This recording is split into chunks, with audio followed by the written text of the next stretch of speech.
Hola amigos cristonautas, qué alegría volver a estar con ustedes en esta sexta temporada del programa Cristonautas. Y hoy nos acompaña, como todos estos días, el padre Dempsey Rosales Acosta. Padre Dempsey, muchísimas gracias por estar con nosotros. Muy contento de estar aquí contigo, Ricardo, y con nuestros amigos de todas partes del mundo. Y gracias por dejar un tiempo tu trabajo tan importante en la Universidad de San Tomás en Houston, de todos estos temas bíblicos que tú enseñas. Sí. Gracias por eso, porque la verdad apreciamos que la universidad te haya dado este tiempo para estar con nosotros. Sí, yo también estoy muy agradecido a la Universidad de Santo Tomás por esto. Muchísimas gracias Sí. también a todos los que hicieron presente esto. Padre, hoy tenemos un tema, ¿cómo lo llamo? Difícil, distinto, diverso, Sí. Que produce ansiedad, Miedo. miedo. ¿El demonio existe en las Sagradas Escrituras o es un invento que nos hicimos los humanos? No. Existe. Existe y es descrito en la Sagrada Escritura como una entidad personal. Y no es solamente uno, son muchos demonios. O espíritus impuros es la otra forma como se describe en la Sagrada Escritura. Pero ya desde el Primer Testamento, uno de los principales es Satán. Ya en el Antiguo Testamento, en la primera alianza, se habla de Satán. Satán es uno que está entre los hijos de Dios, entre los ángeles creados por Dios, ¿no? Pero también, a los ángeles también en el Antiguo Testamento, por ejemplo, en el libro de Job se les dice Bene Elohim, los hijos de Dios. Y entre los hijos de Dios está Satán. Interesante. ¿Sería Satán. el mismo Lucifer? Sí, algunas tradiciones de la iglesia, padres de la iglesia lo identifican con el mismo Lucifer, este ángel de luz, ¿no? Que hace luz, pero que luego se rebeló contra Dios, ¿no? Pero en la Sagrada Escritura se le llama Satán. Por ejemplo, en el libro de Job, literalmente así es como se pronuncia en hebreo, Satán. Satán es el nombre, pero también hay un verbo, está el verbo Satán en hebreo. Se pronuncia igual, pero la diferencia es la A, ¿no? Cuando es verbo, la A, la última es más breve, Satán. Y Satán significa acusar, dividir, ser opositor, ser enemigo, ¿no? Interesante este tipo de connotaciones al verbo. Y Satán como nombre es el opositor, el que acusa, el acusador, el que dice, Ricardo hizo esto, Ricardo esto y lo otro, ¿no? El que hace evidente cosas negativas para destruir armonía. Es como lo que está descrito en el libro de Job. Sí. Job era un buen hebreo. Exacto. Vivía de acuerdo a la ley de Dios. Muy piadoso, amaba al Señor con todo su corazón. Y dice el texto, ya en el capítulo 1, que Dios está en el cielo, el Señor omnipotente en su trono, y está rodeado de los Bene Elohim, de los hijos de Dios, son los ángeles, arcángeles. Y viene en esa asamblea celestial, viene Satán, después de dar vuelta a todo el mundo, dice el texto, y se aparece. Y es Dios, y ahí es donde está la cosa interesante, es Dios quien le dice a Satán, has venido, ¿no?, a dar la vuelta a todo el mundo. ¿Has visto a mi siervo Job? Es Dios quien le pone a Satán, a Job, para que lo comience a ver. Qué bueno que es fantástico. Y Satán, no, pero si lo pones a prueba, vamos a ver qué bueno es. Entonces ahí es cuando comienza esta dinámica extrañísima. Para nosotros es muy extraño, especialmente para nosotros católicos, cristianos del siglo XXI, pensar, ¿y esto por qué? ¿Cómo es que sucede esto? Pero tenemos que meternos en la espiritualidad del Antiguo Testamento. Eso. Muy importante. La espiritualidad del Antiguo Testamento siempre va a hablar de Dios como el supremo y único bien. Absolutamente, Dios es absoluto y no hay nada igual o superior a Él.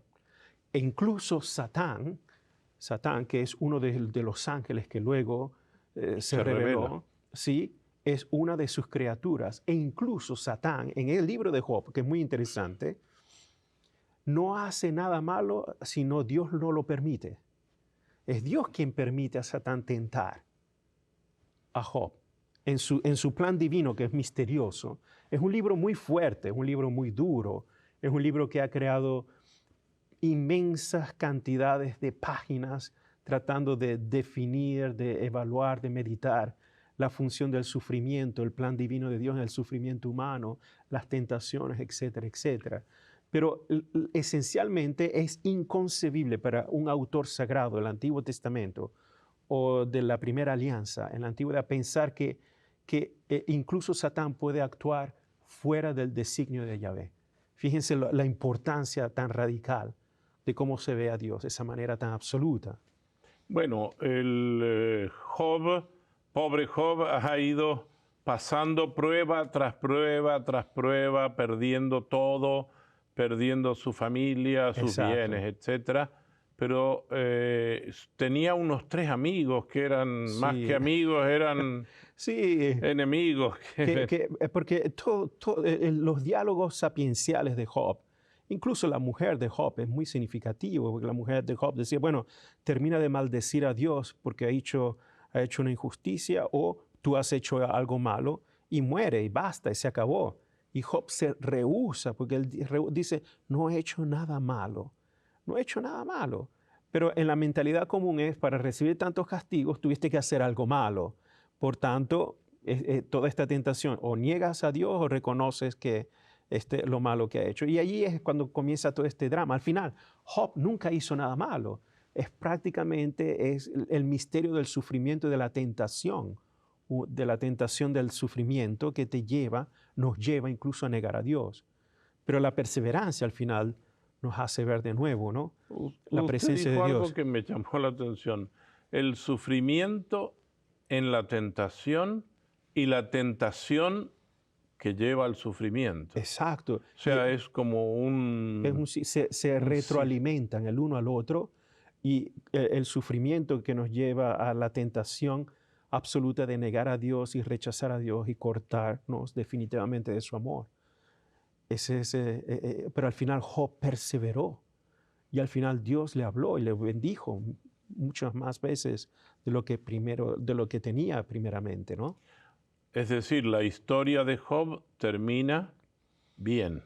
Sí. Porque ha pasado todas las penurias, pero puede ser también un paralelo de todas las penurias de la pasión del Señor que después sale resucitado. Sí, se puede hacer esa lectura alegórica, pero por supuesto hay que hacer una observación. El libro de Job es muy complejo y uno piensa cuando lo lee de manera veloz, ¿no?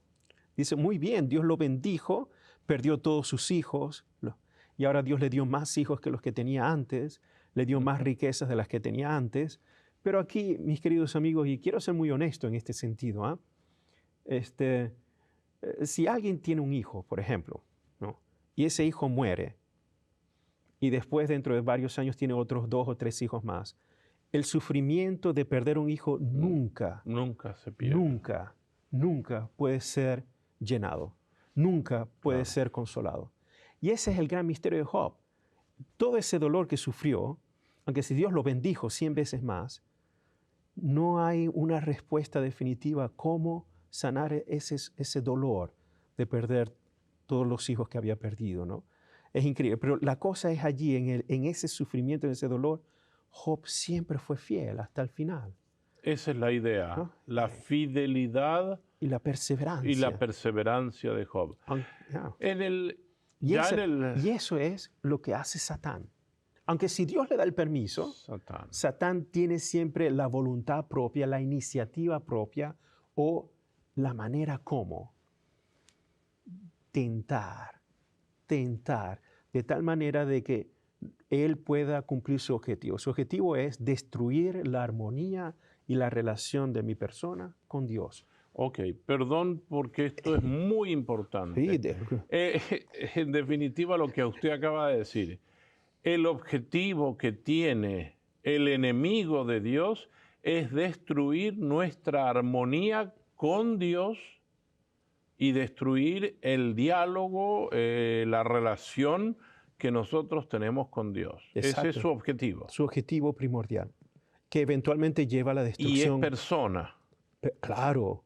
No es el mal que anda dando vuelta como si fuera una energía mala que llaman ahora es personal, los de la New Age. Es personal, es racional, tiene estrategia, tiene planificación, habla, reconoce. Yo estoy dando todas las características de los demonios o de Satán según la Sagrada Escritura. Claro. Yo tal cual me estoy pegando a la Sagrada Escritura. Habrán otros teólogos que podrán decir muchas otras cosas, pero en la Escritura no, es muy claro. Es personal. Jesús, cuando va al desierto, también es tentado por el demonio. Y dialoga. Por ejemplo, las famosas tentaciones en el Evangelio de Mateo o el Evangelio de Lucas, el demonio conoce la Escritura, la cita de memoria. Jesús la cita también. Pero es increíble. Por ejemplo, escojamos el Evangelio de Mateo, ¿no? La tentación. Jesús responde, la primera tentación del pan, Jesús responde, no solo de pan vivirá, sino de toda palabra que viene, citando el libro del Deuteronomio. Luego, la segunda tentación, el demonio lo tienta usando la Sagrada Escritura, igual el libro del Deuteronomio, la Torá, y el demonio se la sabe de memoria. A mí me da risa porque hay mucha gente que dice, ay, yo leo la Biblia todos los días. Y digo, si supieran que el demonio se la sabe de memoria. De memoria la citaba. Y Jesús le contesta, es increíble, ¿no? Jesús responde a la tentación, al mal, a Satanás, responde utilizando la palabra de Dios. Y el demonio, en su ingenio y manipulación, tienta usando la palabra de Dios también. ¿Y eso podría pasar con nosotros? Oh, definitivamente. Pero es interesante, si agarramos el Evangelio de Mateo, estoy usando solo Mateo. La primera tentación, encontramos el pan. La segunda tentación, en el pináculo del templo. ¿Okay? Tírate sus ángeles, el demonio cita salmos, bellísimo. La última tentación, el monte altísimo, el monte alto, dice, todos los reinos, todo el poder va a ser tuyo, solo si me adoras. Literalmente, el objetivo del demonio es destruir la armonía, la relación de amor de Jesús con Dios, con el Padre. Igual, es lo que quiere hacer con nosotros, idéntico. El objetivo, como Job, destruir la armonía en mi relación con Dios. Y es muy seductor. Ese es el tema, la seducción. Exacto. Y uno que no esté atento. Exacto, pero como es personal, tiene estrategia, planea, sabe muy bien cuándo llegar. Cuando sintió hambre. No llegó antes, cuando estaba fuerte. Cuando sintió hambre.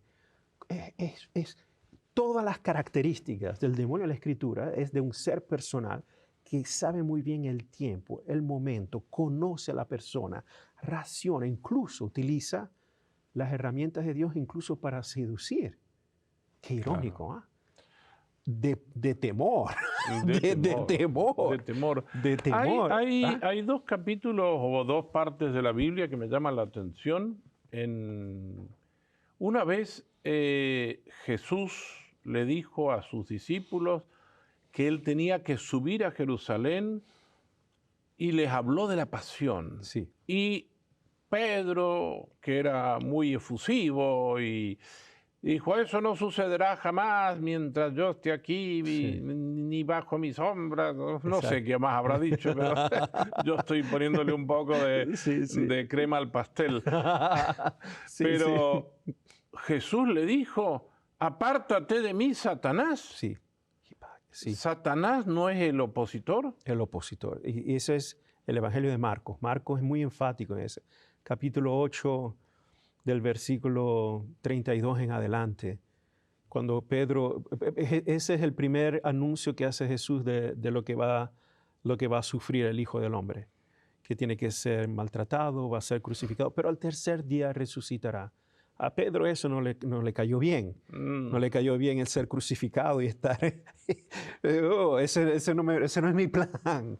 Quizás qué cosa tendría Pedro en su cabeza, ¿no? Y los otros. Y llama a Jesús aparte.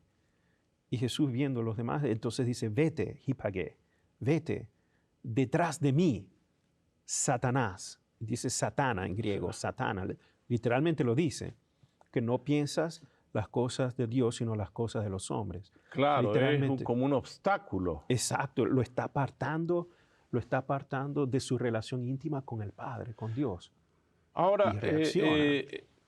hay un evangelio especial, que es el de Marcos, Sí, que se propone como el evangelio o como el que muestra a Jesús en oposición directa para votar a todos los demonios. exacto. Importante, ¿no? En los evangelistas encontramos muchos retratos de Jesús, ¿no? El retrato de Jesús de los evangelios es único. Un evangelio enfatiza el aspecto profético, otro el aspecto, por ejemplo, Lucas, o el aspecto de la oración como Lucas, o en Mateo, por ejemplo, el aspecto de Jesús como maestro, como rabí. En el evangelio de Marcos también están estos aspectos, pero sobresale mucho, o al menos se hace más evidente, pero también está en los otros, no en Juan. En Juan no. Pero en Marcos es mucho más evidente Jesús como exorcista. Jesús, ya en el capítulo 1 de Marcos, repito, ya está en los otros evangelios, pero no es tan evidente, excepto el evangelio de Juan. Pero también aparece Jesús exorcista en Mateo y Lucas, pero no es tan evidente como en Marcos. Ya en el capítulo 1, ya Jesús está expulsando demonios. Inmediatamente, ya comenzando su actividad pública, Jesús está expulsando demonios. Los demonios los reconocen, tienen miedo. Los demonios, en el evangelio de Marcos, los demonios son los primeros que hacen profesión de fe. Los primeros. Eso es lo que Es increíble. es interesante. Sí. Mucha gente dice, yo creo en Jesús de Nazaret. Sí, pero los demonios Igualito, también. idéntico. De hecho, ellos son los primeros que lo reconocen. Lo ven y dicen, sabemos quién eres, Jesús, el Hijo del Dios Altísimo. ¿Qué cosa has venido a hacer aquí con nosotros? ¿Qué cosa hay entre Has nosotros venido a y tú? destruirnos. Sí, ellos son los primeros y se llenan de temor porque reconocen inmediatamente la verdadera identidad de Dios. Todo mal, el demonio o todos los espíritus impuros reconocen siempre la presencia del bien, la presencia de Dios. Y no la soportan, es como si tuvieran una alergia extrema, reaccionan. Pero ¿qué pasa? Que reaccionan destruyendo y haciéndole violencia a la persona que los tiene. Al poseído, por ejemplo. Exacto. ¿Qué es una posesión diabólica según la Biblia? Sí, por ejemplo, en este caso, pero si agarramos el Evangelio de Marcos, ¿no?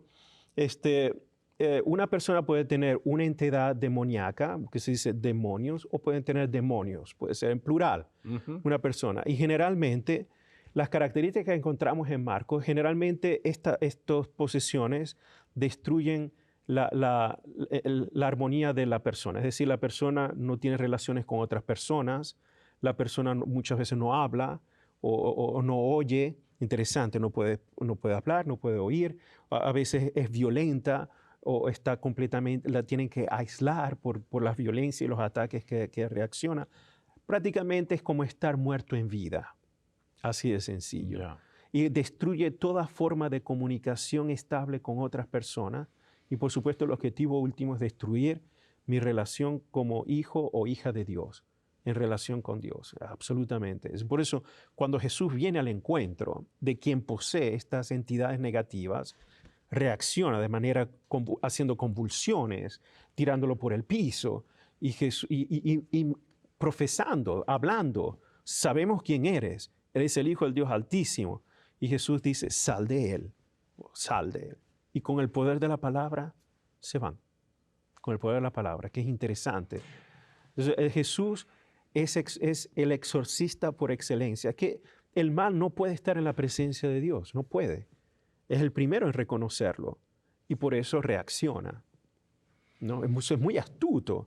Y para que un demonio hable significa que es una entidad personal, reacciona, reconoce, habla, utiliza, manipula, destruye.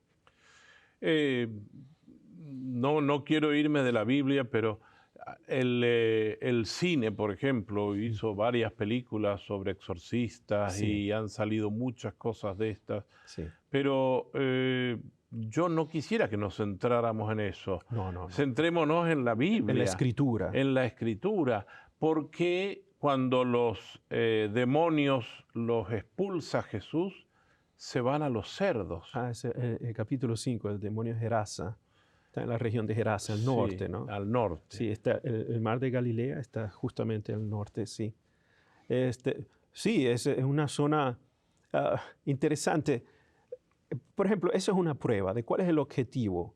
El objetivo en la escritura se dice daimona, demonios, o daimon, un demonio, o neumati akatharto, o espíritu inmundo. Se utilizan esas expresiones, ¿no? O neuma akatharton, espíritu inmundo. En griego. En griego, sí, así es tal cual como aparece en la escritura, esas dos terminologías. Y por supuesto, Satanás. También el Evangelio de Lucas y Mateo a veces usan diabolos. Diabolos, en griego, diablo, ¿no? Y diabolos es la forma griega que significa dividir. Dividir. Diabolos es romper algo en la mitad, dividir algo completamente. Es destruir la unidad.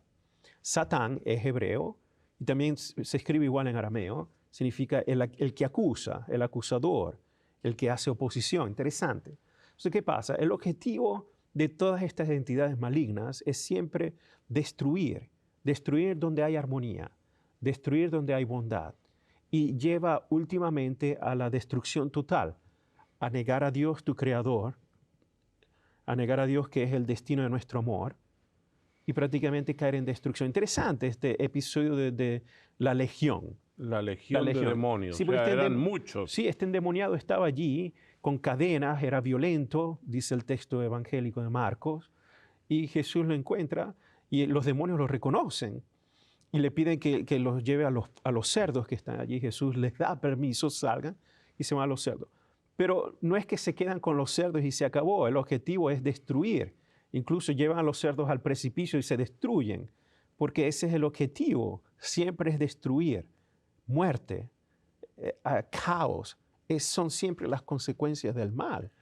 Y después Jesús, cuando esta legión sale, porque son muchos, de esta persona, el pueblo quedó asombrado porque encontraron a este endemoniado, el que estaba poseído, en su sano juicio, sentado en armonía de nuevo, estando en contacto con el Señor, con todos. Y la gente, en vez de agradecer a Dios, oh, no, mejor te vas de aquí. Es increíble, todavía hay desunión. Se rompe la armonía, increíble. O sea, una vez que el demonio actúa, puede quedar esa desunión, sí, aunque el demonio no esté. Porque es muy sutil. Hay casos en donde el demonio es muy evidente. Un caso de posesión. Cuando los vemos en las películas, vemos que alguien tiene todas estas transformaciones y habla en idiomas distintos y las voces. Sí, esos son casos extremos, ¿no? Pero que son evidentes. Pero la verdadera táctica del demonio o del diablo es muy sutil. Es tan sutil que a veces nos parece que se aparece como forma de bondad, como forma de algo bueno. Como dice la Escritura, tiene forma de ángel de luz. Sí, y es muy atractivo, es muy razonable, es lógico. Y cuando menos lo creas, ya está ahí dentro. Y es precisamente en esa sutileza que apenas se percibe, es cuando necesitamos verdaderamente el don del Espíritu Santo para discernir qué cosa viene de Dios y qué cosa no viene de Dios. Pero por eso me gusta mucho la tentación de Jesús en el desierto.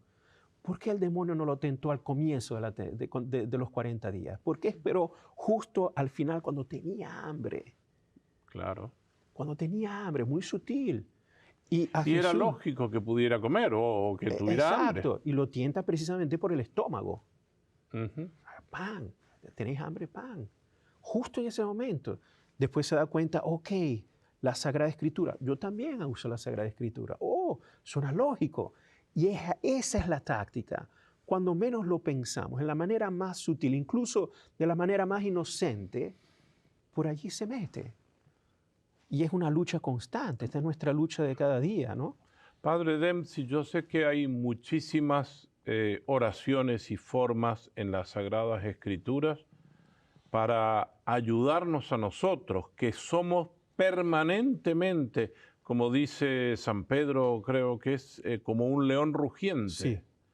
Que está el demonio como un león que ruge detrás, sí, pero sutilmente, siempre, atacándonos. Para comernos, devorarnos. Eso. ¿qué recomendación nos daría en estos últimos minutos que nos quedan? Sí, por ejemplo, cada vez, a mí me gusta, y ya lo he mencionado antes, ¿no? Pero esa es mi espiritualidad personal, es siempre invocar el nombre de Jesús. Pablo dice que al nombre de Jesús toda rodilla se dobla, en el cielo y en la tierra. San Pablo. Y es verdad, cuando pronunciamos el nombre de Dios, el nombre de Jesús, y se hace presente, el mal no puede, no reacciona inmediatamente. Reacciona a la presencia de Jesús, reacciona. Y por tanto, de una u otra manera, si Dios está presente, aunque con dificultades que hayan, el mal no puede predominar, porque siempre es subordinado al poder de Jesús, como se ve en las Escrituras. Siempre está subordinado. No es igual y no está por encima, siempre subordinado. Padre, en el minuto que nos queda le quiero pedir algo que no está en el programa, pero habrá mucha gente Sí. que se habrá cuestionado mucho por este tema. Okay. ¿Usted nos podría despedir con una oración para que en nombre de Jesús podamos recibir el Espíritu Santo de discernimiento sobre el bien y el mal? Claro que sí, claro que sí. Nos ponemos en la presencia del Señor y comenzamos en el nombre del Padre y del Hijo y del Espíritu Santo. Amén. Ven, Señor Jesús, llena nuestros corazones, está presente en nuestras vidas. Sé tú nuestro huésped permanente en todo lo que hacemos. Sé tú la presencia que nos ilumina, aparta todo mal de nuestras vidas y que nada malo nos pueda ocurrir y que nosotros no seamos instrumentos del mal, sino un instrumento de bien en todo lo que hagamos para tu mayor gloria. Te pedimos esto, Señor, por Jesucristo nuestro Señor.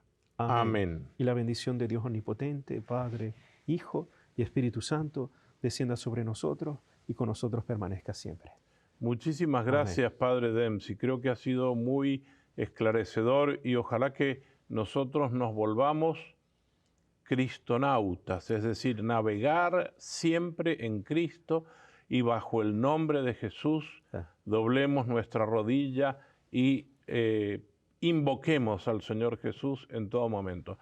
No se pierdan el próximo programa, que como ven está muy interesante dialogar con el Padre Dempsey, que agradecemos muchísimo su presencia aquí entre nosotros. Hasta pronto.